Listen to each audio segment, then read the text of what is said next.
Moving forward, the next panel revolves around another such topic which meets us almost daily and has us thinking, what's the best way to go about it? The talent conundrum. How are independent PR firms acing this game? To throw more light on this, let me invite our speakers for this panel. Amitabh Saksena, founder and managing director, ActiMedia. Kritika Lalchandani, founder, Apostrophe Communications. Manjunath Padiki, CEO, Verbly. Ruby Sinha, managing director, Kommune Brand Communications. And Hemant Gaule, Dean, Score. Joining them to keep the conversation flowing is the moderator for this session, Neha Rastogi, founder, WordsWork Communications Consulting.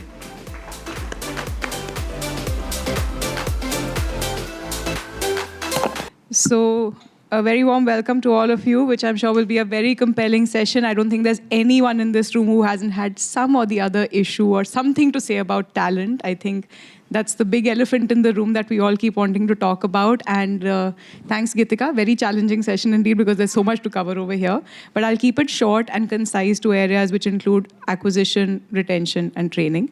So starting from there, I'll give you a bit of a background about my own company. 20 years in the industry and 15 years as an independent PR firm, only because I had a talent issue as talent. And in those first 5 years, when I was with a big global firm, there was a lot of disillusionment saying, okay, I'm here to do some creative work, but a lot of time is going into internal reports, into timesheets, into maybe even training, which I didn't enjoy at that point in time. And the idea was to take that all away, make a flat structure, and create a firm that could do that work in a very vagabond cowboy style, if I may say so. So that's where it started. And I think what it also needs is the kind of talent that resonates with that kind of a structure, which is a little more fluid and free-flowing.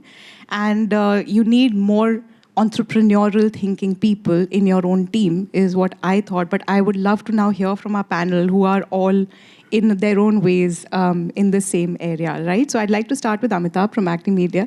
Amitabh, you've been, of course, in the industry as a veteran, and you've had prior large agency experience, and then you started your own firm quite a few years ago. So can you just briefly share your experience from the lens of talent as to how that has been when you started out on your own? Hi, everybody. So I think the basic journey starts from you as an entrepreneur, which I think is extremely important. Is it, what are you looking at with your company? Is it money or happiness? Do you want to be the Harvard Roark of Fountainhead, or you want to be small is beautiful with Schumacher? And I think at least personally for me, I very early decided that I would want to be small is beautiful. And that's why ActiMedia has always been a size that it has been. There has never been a point where we thought we'll be the biggest agency in India, so let's add more verticals to ourselves. We are very clearly lifestyle from day one till now. So that is the first step for an entrepreneur to decide what does he want. The why, as Deepak has said, which Simon Sinek talks about as the golden circle or golden rule. So once you decide that, I think the conundrum of people solves itself. Thankfully for us, we've had people who have been there for 19 years, for 18 years, 12 years, 14 years, and I think that's the very basic reason why they've stayed along with us. And of course, there are various aspects to it on how you keep them with you, which I think we'll come to later, but that's the basic thing I feel is extremely important. Right. Thanks, Amitabh. Kritika, I'd like to move to you now. Kritika is here from Apostrophe, and she's actually set up this firm in a very short span of time with the little prior experience that you've had. What was that experience like, and what made you start out on your own? Was it a talent-related thought at that point in time as well? I think I started Apostrophe 5.5 years ago, and in total I have about 14 years of WorkX. It wasn't really talent issues that made me start my firm, but it was essentially that I wanted to be on my own. And I'd worked in several agencies. I'd worked on the client side as well. So I think that is what led to the birth of Apostrophe Communications. Right. And we have Manjunath here with us. I hope you have a mic. You can take that. Yeah, so Manjunath is here from Verbly. You launched in 2018, and soon after that, Right. we were hit with the pandemic. So how did that impact your talent and growth plans for the new firm?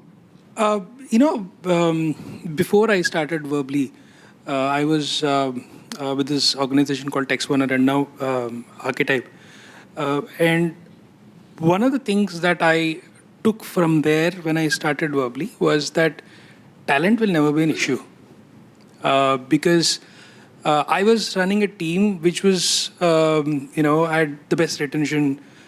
In fact, when people were about to leave, they would have, they would be given this carrot that, do you want to work in this team? So I never thought talent would be an issue, right? I thought wrong. It took a while to realize that, and pandemic was not an issue because people were looking for a job during pandemic. So one of the things that I realized is that, if you take any industry, right, talent has three buckets, right? The top 5 to 10%, who are the go-getters, the self-starters, self-motivated. And then you have this bottom 20-odd%, which for various reasons shouldn't be there. Maybe they belong to another industry. Maybe they. We know every industry has this, right? The bulk in the middle, the 70%, are the average, right? And there's nothing wrong. They're the perfect people to be in an organization. They are the people who are conscientious. They want to work hard. They want to work smart. But they are also people who want to have their weekend for themselves, right? They're the people who say, I don't want a call in the evening. Now, if you look at an industry, that's how it probably spreads. But when you move within the industry, these averages change, right? A large organization would probably attract a lot more of the average because that's how the structure of a large organization is, right? It has been there for a while. There are enough leaders. They are in a position to say no to the bottom, right? But when you come to a smaller agency, the average guy doesn't want to join a smaller agency, right? He wants security. He wants, he wants to know what's going to happen. Will I have this job? Will this organization survive? So many questions. Yeah. So as a small agency, I realize I can't attract the average, right? And I don't want the bottom. How do I get the top, right? And that was a huge shift in thinking. So that's been my journey within the talent space. It continues to be the challenge as well, yes. Of course.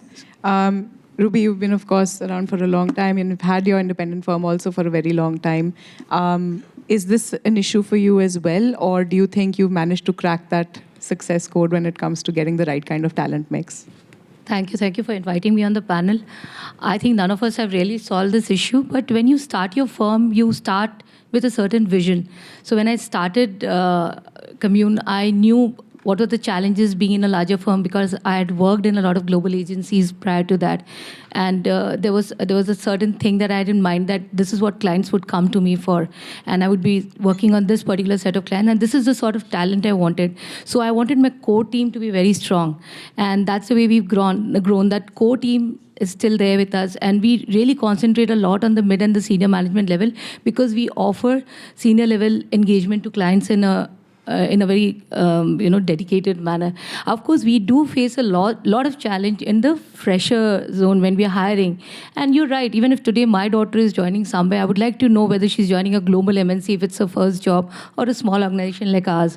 So, we know that challenge is there. And but the way we've tried to sort it out is that probably we might not go to the best of institutes to hire because we know sometimes those kids are very ambitious and if they don't get a good placement, they might just join us just to be there for a certain amount of time, then move on.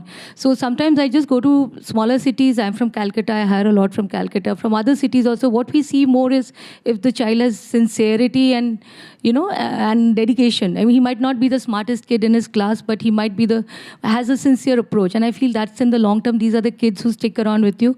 Of course, the issue always remains. But if they, it's the same thing like in IITs. When you, as a startup, initially nobody would join from IITs, but now you look at it, how kids are joining from IITs and IIMs, they're joining startups vis-a-vis the global firms. So gradually, I think we'll reach there also. But right now, that's how we're going. Right. Great. Hemant, you're from SCORE, of course, and I think the institute was developed on the premise of growing talent within the field of PR. We have had the history of being the accidental profession. Either a journalist may be coming to us from somewhere, or it's someone who thinks, okay, let me try my hand at this profession. But getting people to deliberately want to choose this as a profession and train for this has been so limited that what you do is rare, right? So what was the thought behind starting SCORE, and what's the journey been so far? It was precisely that we felt that we are in a consulting business. It relies on man hours to be utilized optimally. And at the core of it, you have to have the right kind of talent that is groomed in the right way in order to help the entire profession. And therefore, we got into this space. My personal motivation was that this was a problem that nobody was solving, at least nobody was solving effectively. I had been to institutes where education was a big focus, and there were some really brilliant people who had the choice to follow the careers that they wanted. And all of that happened because the institute did a really great job in invoking that kind of curiosity and giving that kind of confidence to these youngsters to be able to follow their passions. So that's where we came from, and thankfully we've been able to solve that problem to a great extent. Right. Okay. So I think that just sets the tone for all of us to address some top-line common issues and challenges that we all have. And I want to first address the elephant in the room, which is when we are competing for a certain talent pool, and there are only so many people in the industry, how do we make our proposition more compelling to the right kind of people who we want to hire and retain when it's pitched against perhaps a global firm where you have the obvious safety nets as well? So what is it that we have which would actually compel someone, and it could be a starting level person or even a mid-level or a senior person like what you're aspiring towards, what would make them join us vis-a-vis what we're expecting from the rest of the industry? Anyone like to take that first? So I'll give my perspective. Over the last several years, we have had the opportunity to work with some incredibly smart youngsters, and most of them have had incredible opportunities, and they've had the choice to go to the big PR firms and grab the best offers. But every once in a while, you come across somebody who does not take those offers which are easily available to them, and they go for something that's out of the ordinary. And when we ask them why are you choosing not to go with the safest, best-looking offer that you have, and instead you're going with a firm that you might have to justify to your parents or to people around you that why did you join a smaller firm, they say that it's broadly what they say is that it's the story of this firm, it's the belief that I have in their founder, and how they have been able to nurture the people around them, the ecosystem around them as well. So Vineet said something fascinating earlier. He said that the key to surviving in the long run, thriving in the long term, is retention of clients and people. And if you have that kind of a story to tell, if you have, as a founder, as a member of the leadership, if you have the kind of persona that can attract that one candidate, not generally. So as you spoke about the average group, which is a large group, but that's not what you're targeting. You're targeting not just the top, but a very specific kind of a personality.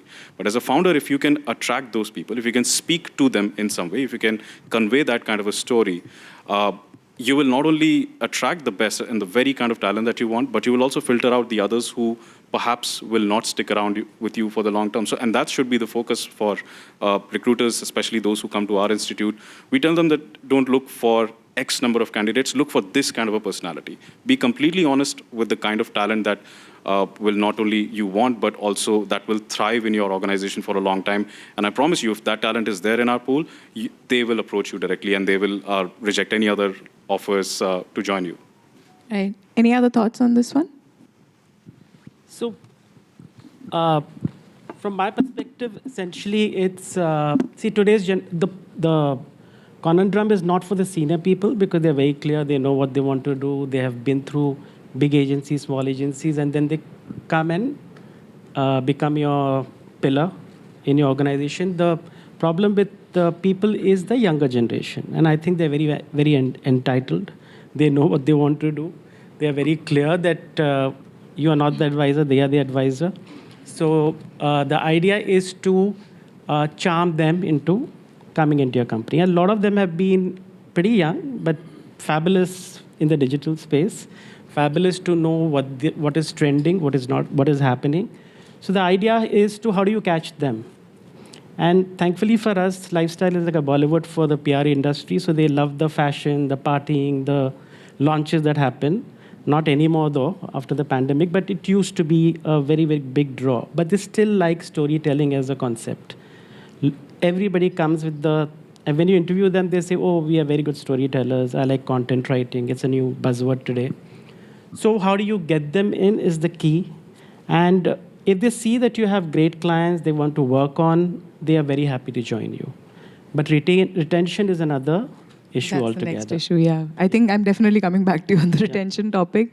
But Kritika, you were talking about this as well earlier to me, and you were saying that what the new generation knows, especially in areas like lifestyle, for example, is something that many of us, for example, will not have our hands on. So is that an advantage that they come with when they join firms like yours? Yeah, I mean, a lot of times it's an advantage. It's been an advantage in our case specifically. My hiring of senior and the core team was pretty difficult because also when I started up, it's always been a bootstrapped setup. So getting senior talent at like high promise, low pay is kind of difficult. So that happened. And then also on the other side, to get the clients to trust you when you are such a small setup is also very, very difficult. But when it comes to the younger generation, I think that's been fairly easy. You just need to do PR for your own company as well in a certain way. So I think if that positioning is something that you are doing right, then you do attract the correct talent. And this talent that I'm talking about, typically like the Gen Z, is they're difficult, but they're very pragmatic also at the same time. They know what they want. It's no more about just the job security for them. It's also about learning on the job, thinking of the feet, and the kind of environment that we give them. So if we sort of like 70%, if we meet those requirements, I think they're willing to stay. My team has 15 people in total, out of which 8 of them is the Gen Z that I'm talking about. So it's fun. It's difficult, but it has its own merits and demerits. Right. But I just want to ask a very pointed question. If you were to look at any independent Indian firm, small, big, medium, anyone, do we have an advantage against the global firms? I'm asking a very, very pointed question here. When it comes to hiring, why us? And is there something naturally advantageous that we have? Is it the scalability? Is it the flexibility? Is it being able to get your hands dirty quicker and learn quicker? And hence the more ambitious people who have a long-term vision, who have that bit of evolution in them, are the ones who will join you more. Ruby, what are your thoughts on this? You should ask Madan, sir. I'm sure a lot of people would like to join his firm. But, it's about us selling our story well. I feel somewhere we are not doing that so well. And, the younger generation, if you get a good recruit, first keep them, they are your brand ambassadors to the rest of their peer group. And a lot of our recruits come from people who are already working with us. They go and talk about the clients they are working on, the sort of independence they get, the sort of culture that is in the organization. So first we have to ensure that the people who are already working with us is very important. But when it comes to global firms, as I was saying, it's about us. You were talking about earlier with me about collaborating closely. It's about us as an industry, as independent firms, collaborating and telling our story better. That we are when it's like when you come and work with entrepreneurs, you have the entrepreneurial zeal. You are not driven by processes a lot. You have the independence, you have the nimbleness and the agility, which we all are talking about, and that sometimes appeals to certain youngsters. So I don't know how we'll do it, but as an industry, we have to go and talk about our story better. Otherwise, independently, I don't think, somebody who's really interested in doing hardcore corporate PR or tech might come to us, but that's at that stage of your career, you're not really thinking when you're passing out. You want a good placement which you can go and brag to your peer group or talk about in your family. So I really don't know. Yeah. In my experience, I've seen a lot of lateral shift coming from journalism into our industry, and being a specialist, a lot of journalists are then moving. You've been a journalist yourself who's moved into the industry. Early. But what we are also seeing increasingly is we've got people who specialize in economics, for example. They handle some of our clients. So nowadays we look at specialists from different. We have 1 or 2 engineers also working because we work on technology clients. So I do see a shift happening, and if you can establish the nature of the work and the client that you're working on, but many of them don't want to engage with the client. So again, that's a factor. So you have to decide what aspect of our jack of all trades that we call ourselves, what aspect of it are we going to put them in the forefront for? But you have a lateral movement happening from other disciplines also.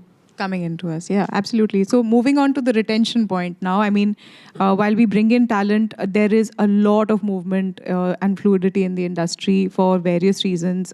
If you see an average CV, you're looking at about 2-3 years and people jumping from place to place. Core reason for that is because they do not find that stability long term. However, you said that you have people who've been around for a good 17, 18 years. So what keeps people in the organization? I can only talk for myself, but I think the culture of the company and the training that you give to the people is very, very crucial. We, in fact, have a session every Friday called Adda, where we get to bitch about clients, 1. And 2, we get to learn from each other. 3rd, we get people to present to us from outside the industry and experts, journalists to come and talk to the people. So at least they are in touch with what's happening, including influencer, ad companies, digital companies, publications, because they're all paid for now. So understanding what are the spaces which are left in that sense. So, of course, training. We get senior people to train the younger people very, very often and constantly. It's a process that happens every week. Secondly, the culture of the company. If you are happy yourself, I think the people are happier. We have a strict rule that you work from 10 to 6. Beyond that, it's your problem. And do not entertain clients beyond 7 o'clock max. Saturday, Sunday, phones can be off. And that's why the lifestyle industry, because I remember with IPAN, we used to be sitting at 12 in the night and faxing annual reports. So I very consciously chose never to work with those kind of clients. So that's why I said it starts with you. What you decide for yourself is true for your people as well. So I think that has kept the retention back. People enjoy working with us. They love working for us. And of course, we do outbounds every year. So it's a fake out time plus learning time for people. Right. No, you're right about that. I think whatever you chose to go with when you start out your own firm is something you should be able to reflect with your team as well in terms of values, right? Hemant, when it comes to the talent that's coming to you, to get into the industry, are you seeing them having that long-term vision to stay in the industry at all? And that obviously links back to retention as well then. I'm tempted to say that I think it's decreasingly low. Or rather, the number of reasons for people to want to commit to a long sort of a stint at any firm seem to be fading out. Earlier, there was, with every generation, there's a fewer threat of unemployment or smaller, attention spans and all of that. So I think that's going on its way out, those reasons, but they are being replaced by other reasons. So we spoke about Gen Z and those folks being entitled and so on, but I think they bring in a great set of skills. They bring in great set of competencies if we know how to harness them.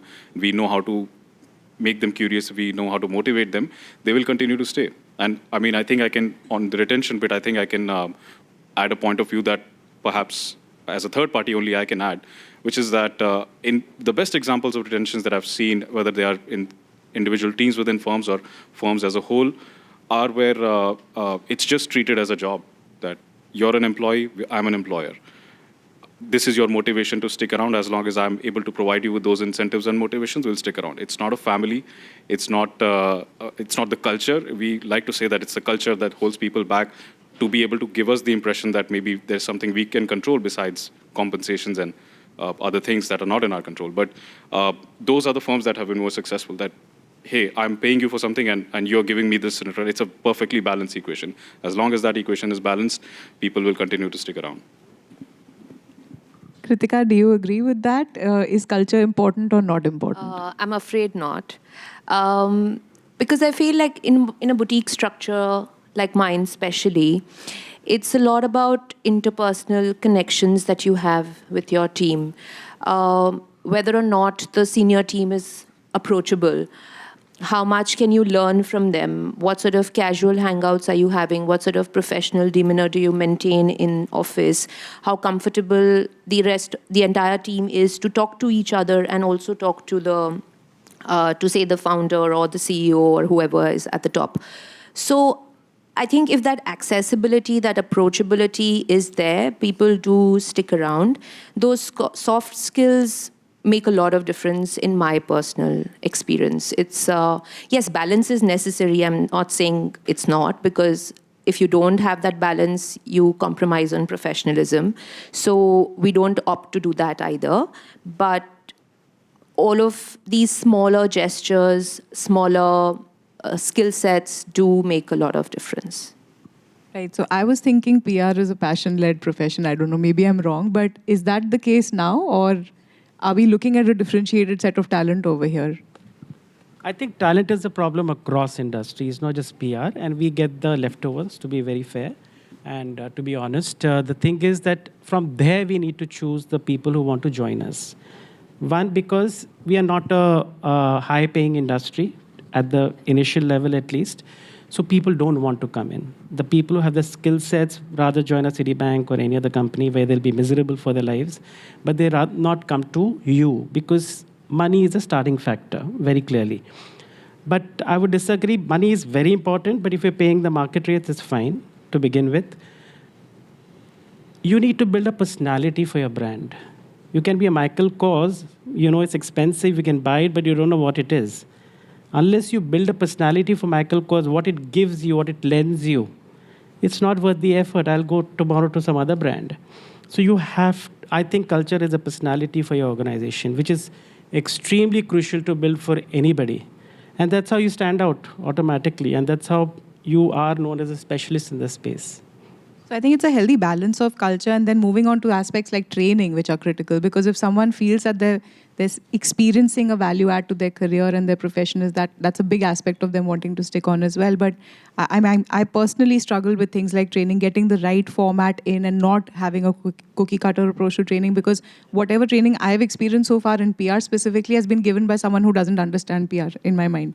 So how does it work, and how do you actually train? Yes, getting the seniors to train the juniors is a great way. Sometimes cross-leveraging from different industry experts to come in and talk about sectors is a great way. But genuinely, how can we treat training realistically in PR firms with the kind of mindset that our employees typically have? Ruby, you. Before that, I wanted to say something. We're talking about this this younger generation, Gen Z. You have to understand, I have realized out of all these people who join, the maximum will leave in 2 years, because they're also in a journey of experimenting. We were like this when we started in our journeys. So I think hardly 5%, and I encourage, I don't have a problem if they leave after contributing 2 years to the organization. Many of them come back after a few years, and they're a much more evolved PR person by that time. So we'll have to understand that beyond a point, what you were saying is right, that, it's work. You have to get the job done. You have to understand. And gradually in your journey as a professional, you will understand the strengths that we brought to you. I can't be harping on them all the time. It's something that you have to understand. And that's what has been our focus. And even the senior team in terms of training, as you're saying, it's very important, because all of us studied journalism, PR, and all those things. But when you come to the real world, it's totally different. And on-ground training, especially from seniors and also some specialists, as you're talking about, that's very important. I also feel sometimes you need industry experts beyond journalists, because, analysts, people who understand what the industry is about, they should come and talk, and we encourage them to come and talk, because too much of journalists coming every day to your office, somewhere I feel we are telling our kids that, okay, you look up to a journalist all the time, whereas I want them to feel you are at par, you're giving a story, he's doing a story. The moment you feel you are at par, we've been journalists, and I know how desperate I was to get that byline every week. I used to look up to people who would be my source. So if you don't understand, and the moment, and I've seen kids, millennials, they want to feel important. So it's just that we should train them that how do you, all said and done, we talk here, human connect is very important. So I feel the training beyond how to write a release, how to do stories, how to map a journalist closely. I don't know if any of the kids do it. They just connect on LinkedIn. But what do you do after that? Are you following his stories every day? If it's a client, are you looking at that client's Twitter handle and just trying to understand his viewpoint, do a mapping? So I don't know, these aspects, how do we train them? Maybe soft skills. Ultimately, I've seen on-ground profession, these are the things which are the most required. So no, absolutely. And with smaller firms like us, for example, I think would it be realistic to say that we can have robust training modules, or do you think we can think in a different way where we actually come together as an industry and look at training on a holistic way? And that's something organizations like SCORE, for example, can support with in terms of during the journey of our employees. Because it's very hard to train 15 people, 20 people, 10 people. It's not realistic. So do you think there's a way to resolve that issue? I think internally, because structures like ours are very flexible. It's got its own boutique touch. So the seniors also do tend to train the juniors on a day-to-day level.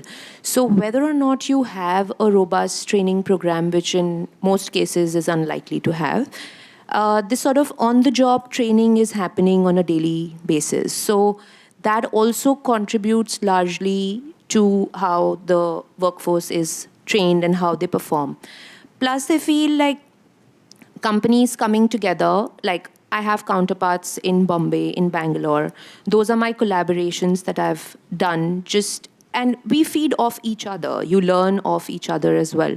So those sort of things are also a part of the training program, though they might not be very very rigid structures where you have a set performance or you have a set protocol on how you need to train or you have induction program. But these day-to-day activities also lend a very important touch in training. Completely go with what she just said. We have training. It's not structured.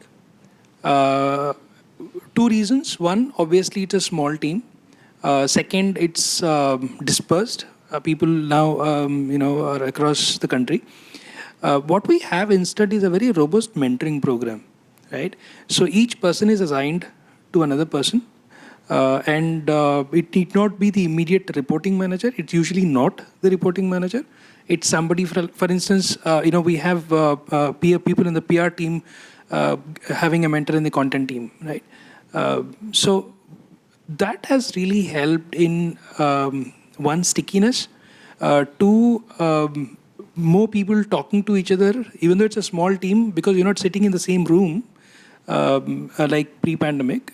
They have more access to information of the other, teams. That has really helped us in one, getting the skills up. And what I've also started is I do a monthly catch-up with everybody where we don't discuss client, we don't discuss, work, only discuss, that person's growth trajectory. What are the weaknesses? Where are they finding a problem? Where do they see themselves, right? So one, it gives me a good indication of where they are in their journey with Verbly, but also very good insights into what are they thinking. And this has really helped us in, actually people who were in PR, they say, listen, I don't want to do PR. I'm sick and tired of calling journalists. I want to do something else, right? And they moved to content and really grown in that space. So yeah, not so much of training, but a lot of mentoring. Yeah, that makes sense, actually. I had one last question before we go into Q&A, is that the last session was about specialization. Do you think specialization has a connection with retention? Because if someone has clarity of thought that, okay, I want to specialize in a particular sector and this is the go-to company for that sector, do you think that leads to a longer-term retention, if at all? Absolutely. I think specialization is the future, for sure. Because even L'Oreal, when we started working with them, we worked with them for 14 years. They hired us because they had one-on-one attention. They didn't want to take a large firm, because they feel after a point the heads disappear and the servicing team comes in. So I think servicing is, specialization is the key. And the people also who want to be in fashion industry, want to be in entertainment, want to be in gaming, they decide what they want to do. Like we said, they're very clear about what they want to do, how they want to do it. So they come in with that mindset. So it's much easier for them to attach themselves to your company if they think it gives them what they require. Right. Great. Any other comments on this? I kind of go back to what Mr. Prabhu was mentioning. I strongly believe that the future belongs to the journalist, right? Thanks to AI, and I have a very specific reason for it, right? The amount of cross-pollination of ideas that can happen, one of the ways of creativity defined by Edward de Bono is your ability to take learning from one space and apply it into a completely unrelated space. And I think that has been the hallmark of what, at least from an India point of view, what PR has been doing for all these years, is our ability to take learnings from one industry and apply it elsewhere. And to that extent, I think I strongly believe that if you are looking at specialization, again going back to what Mr. Prabhu was mentioning, I would rather look at specialization in the ESOP place, of say I want to specialize in content, right, and not from the client's industry side, because that one restricts. It may not restrict the organization, but it does restrict the individual. Right. Makes sense. No. Even I felt this. When I started off, I was more like a specialist firm. But as you scale up, I realized that you need to be a generalist. Of course, what you're saying is right. You can emulate practices across industries. But what you can focus on, we were all talking about insights earlier. But I've seen after the insights as a PR professional, what is that unique property that you can create for the client that helps him achieve his objective, which a consulting firm is not giving. So that's that USP that we can bring to the table. And this helps when you are working across sectors. So we have financial clients for whom a technology idea also works. So increasingly, and during COVID, we realized that most of the firms who survived well were also generalists. You had a client portfolio across sectors on whom you could bank. So I mean, as you scale up, I've realized you have to be a generalist. Just a quick thought there. I think from an organization's role, what, as far as that's concerned, should be to be able to create options for people to either generalize or specialize. If they choose to specialize, they shouldn't feel that I'm going to get compartmentalized in this role, and therefore they choose generalization in which they might not grow as fast. If they change their mind, since a matter of preference that might change, they should be allowed to move between that. And that, I think, is important for founders to create that sort of environment. What you're saying is right, because especially youngsters, though there are people who just want to specialize in a certain vertical, but youngsters, they want to experiment. So we had kids who used to work on technology, and they would see their peers working on lifestyle clients, and they would want some client like that, or on sports. So, I'm just trying to say that you need to, and they would want a portfolio that I'm doing one of this and one of this. So my main client could be something in which I'm specializing, but I want something else to just have something else as a backup. So I think increasingly you'll have to have a mix. A mix of everything. Yeah. Okay, so we'll take an offline debate on this, because I'm a big supporter of specialization. Yeah. But moving on to the audience, we have quite a few questions over here. So we'll start with the gentleman in a mask. We were talking about generalists, specialists, and insights in the last session. My question, this is pertaining to young and mid-sized agencies. When do we start thinking of HR function as a specialized function? And so many founders make that mistake of not giving its due. So what's your opinion on that?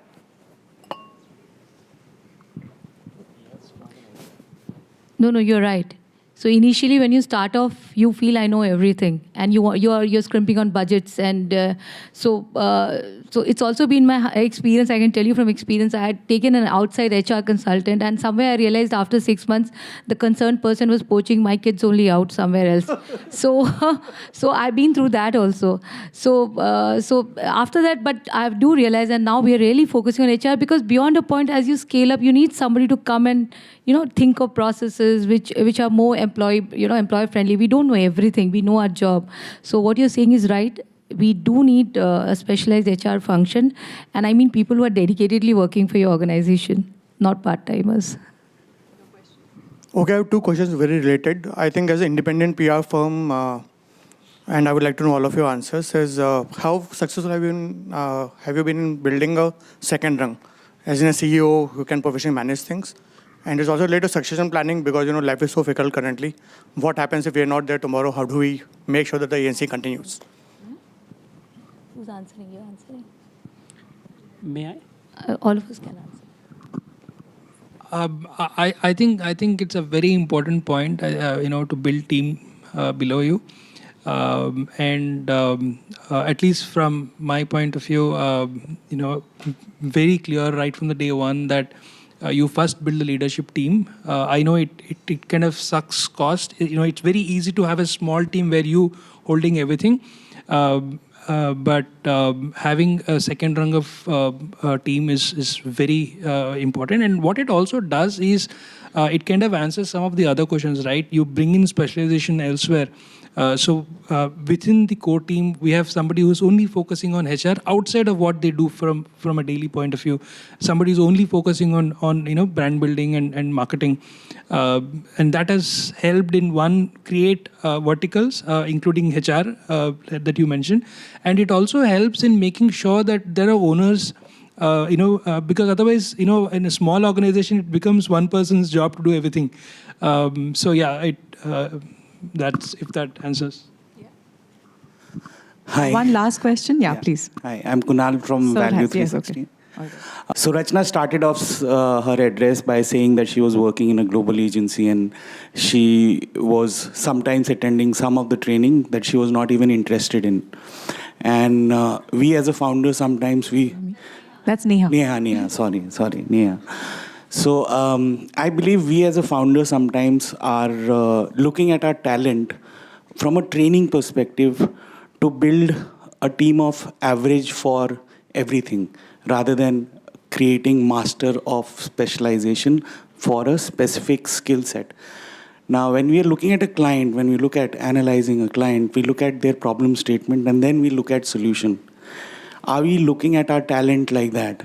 Are we analyzing? Insight was a very important aspect that Xavier talked about.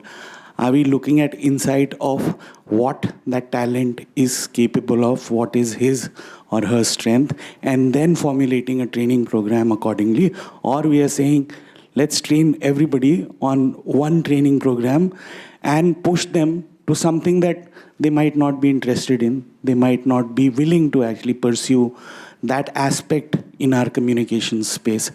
So I want to have a understanding in terms of how are we looking at training our talent within our this thing. Are we looking at creating a solution for a talent by looking at their own skill sets and their own need? Or we are saying, okay, we have to do a package deal for everybody. Got it. Yeah. Okay. You want to take that, Kritika? I'll share my experience from being in corporate learning. We have trained several folks, and I think there are three motivations for an employee to be a part of a training. Either first is to earn a certain certification, only the certification, not knowledge, but some certification that will help them grow in their profession. The second is if it's critical to their success or survival in the industry. So it's important for them to have that skill in order to survive, or to have that skill in order to grow and earn a promotion or something like that. The third is the reason, perhaps more linked to experience, that they like being a part of that, or they've been chosen to be a part of a special training and so on. And I think only the first two, probably the second motivation really works. So whether it's a general training for the same topic for everybody or a specialized training constructed for those specialists, one has to crack the second motivation in order for those trainings to work. Follow up on this one is that while we are doing that, are we trying to analyze the need of that talent? So there is one is that there is a basic knowledge sharing that we need to do in terms of new things that are coming in our industry and where we need to train everybody to help them understand and come at speed. But when we are looking at an annual training program for people, are we investing at the ground level in terms of just understanding that, okay, this is my account executive. He currently has these many skills, and now he needs to move to account manager. He needs to develop these personal skill sets. And there are certain areas where he is not very good at. Does he need a training or not? So that kind of a work are we doing, or are we actually looking at? I know for a fact that at Value, it's a dialogue between the organization and the employee themselves to figure out what's the next best for them. And that's how we identify the competency area. Whether the employee makes the most of that opportunity to learn or not, that is grounded in that motivation, whether they think that it's important for them or not, or whether it's been just forced down by the organization. Next question, please. Oh, time out. Sir has one question. The last question, please. Just last question. Okay. Most important talent of a PR firm is the founder herself or himself. Is the founder also part of the conundrum? And if yes, how does the founder resolve that contradiction first before asking any or expecting anybody else to help solve the problem? Anybody can take that question. That's actually, sir, what I meant by saying that we as an industry need to come together a bit more on these common issues. And a lot of those questions will be answered when we talk to each other in forums like this as well. So I think Amit is... I just wanted to... Sure. I was forced to come here because my team said, I have stage fear. I've been trying to work that. So I was forced to. So the mentoring happens both ways. And so I... Works well. Great. Thank you, everyone. Thanks for being a lovely panel and a wonderful audience. Thanks a lot.